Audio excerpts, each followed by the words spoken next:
Okay. It's on top of everybody's mind. It is last week and it is now, and it's going to continue to be for the foreseeable future, which is tariffs.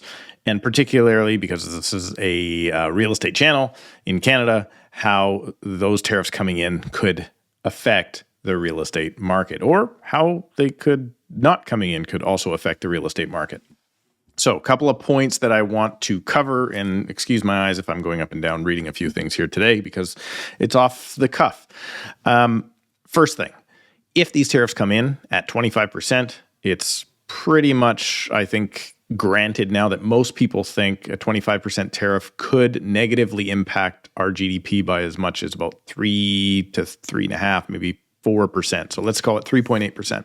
That's greater than the great financial crisis did here in Canada. We didn't see that bad of a great financial crisis, but we did see a 10% downslide over the following year, 2 years of price in my market here of the Fraser Valley. So those come in, we could see a 10% down in price. Then with the retaliation that was announced, we could see as much as another 1.5% to 2% down in GDP, which would not be a very good thing. We were talking upwards of 5.2% GDP loss if that happens, and then we're in bad shape. We're talking 15 or 20% down in price as a result of just not having jobs and things being negative. But what I did was I put this question out to you, and on the community tab here on YouTube, I put this question out, and this is the question I asked. Is the pending trade war stopping you from making a move, buying or selling real estate right now? And here were the answers. So this is what I want to have you gauge what the market is doing right now. Well, 33% of people at any point in time anyway didn't have plans to move. So a third of people, just like a third of people rent, a third of people own, a third of people are investors, a third of people don't plan on doing anything anyway. So that's fine. But then there's much more telling indications of the three other categories. So let's talk about the next largest group of people. And those people specifically said at 33% also, I'm going to wait for things to settle down. So that means a third of people want to move, but they just won't do it in this type of crazy turmoil, right? So that's something to consider because this is going to increase pent-up demand as people want to get on with their lives, but they're choosing not to because of economic uncertainty. So they're going to wait, right? We always hear that. Oh, we're going to wait and see what happens. If you say wait and see what happens, you're not serious about making a move. You're also scared. And at that point, like, what are you waiting for? If you say I'm going to wait for things to settle down, you have to decide what the settle down is. So you have to talk about that, right? So that's fair. Then we have 16% of the people saying, doesn't matter, I'm moving anyway. So 16% of folks don't care if the tariffs are here or not here, they're just going on ahead with it anyway. And then we have the chicken littles out there at 19% saying, yes, I am terrified and I am staying put as a result. So what I see there is basically half of the people out in the marketplace are frozen right now because they are terrified, because they think the market's going to go down. So if you're a seller, if you're in that group, you should actually sell as fast as possible and wait because you think the tariffs are coming in and the whole market's going to crash.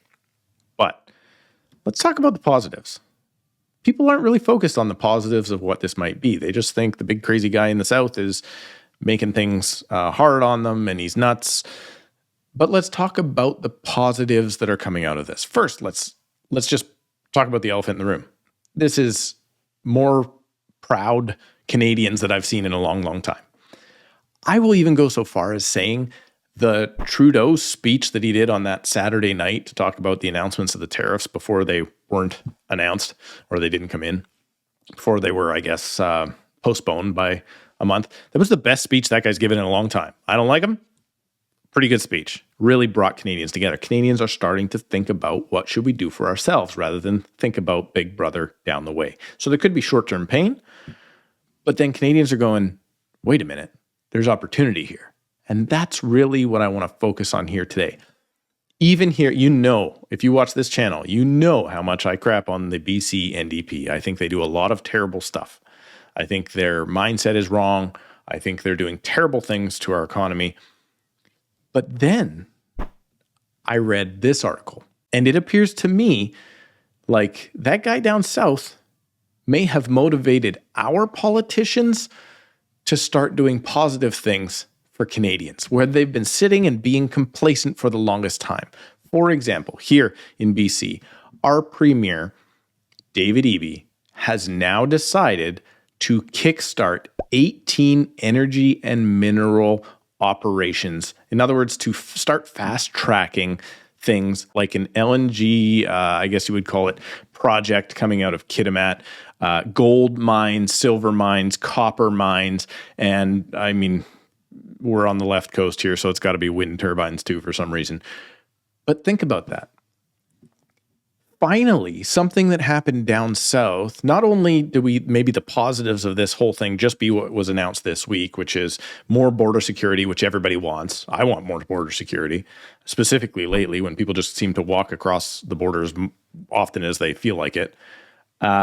Then we get hopefully reduced drugs and reduced cartel activity, which apparently the CBC is even now reporting is actually happening. There was something like almost 100 million doses of fentanyl seized just recently. So we get that bonus. But just this announcement now of David Eby thinking about, maybe we should be fast tracking jobs. Maybe we should be extracting our resources. Maybe we should have LNG being deliverable to our coasts. All of these things have the now potential, if these 18 projects get passed, of adding 8,000 jobs to the province. And that's if these tariffs come in or not. If they don't come in the future, we got 8,000 more jobs to get minerals and energy out to hopefully new customers. Maybe that's China, maybe it's Asia, maybe it's Europe, who knows? We're mining. Mining is a good job, good work, last time I checked. Productive.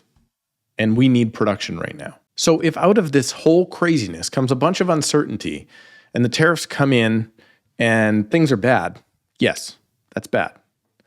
But if what we get out of this is tighter border security, less drugs, more productivity, more jobs, and getting our resources as Canadians out to the rest of the world, and we feel proud about it at the same time, well, to me, that seems like a pretty net positive. And if that happens, you're going to start seeing a lot of these folks that are terrified to move right now consider moving because the economy is going to get better, maybe not in the short term, but over time.